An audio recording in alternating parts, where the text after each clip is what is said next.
اگر آپ نے نئے کپڑے بنوائے ہیں، اور ایک بات عرض کر دو، عید کے لیے نئے کپڑے بنوانا ضروری نہیں، مناسب اچھے کپڑے گھر میں جو پہننا وہی ہیں۔ مجھے یاد نہیں میں نے آج تک عید کے لیے نئی جوتی لی اور نئے کپڑے بنوائے ہیں، بس جو مناسب ہیں وہی اچھے ہیں، اچھے وہ پہن لیں۔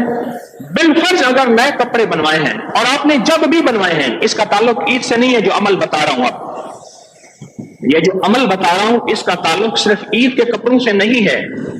کہ جو شخص نیا کپڑا پہنے اور ایک دفعہ کلمہ طیبہ پڑھ لے، لا الہ الا اللہ محمد الرسول اللہ، کلمے کے الفاظ بھی ٹھیک ہوں، اور میں کہ جو نیا کپڑا پہنے اور ایک دفعہ کلمہ پڑھ لے،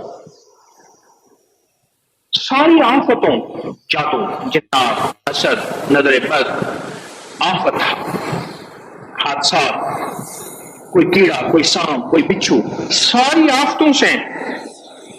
اور ساری بیماریوں سے اور تنگ دستی سے اللہ اس کو محفوظ رکھے گا، اور یہ چیزیں اس سے ٹلی رہیں گی۔ نیا کپڑا،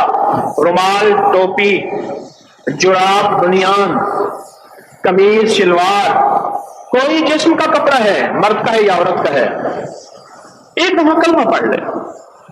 آسان یا مشکل، وضو شرط نہیں، کوئی شرطیں نہیں، بس ایک دفعہ کلمہ پڑھ کے وہ کپڑا پہن لے۔ اور اس کا فائدہ کیا ہوگا؟ جب تک یہ کپڑا اس کے تن میں رہے گا اللہ اس سے خوشیاں عطا کرے،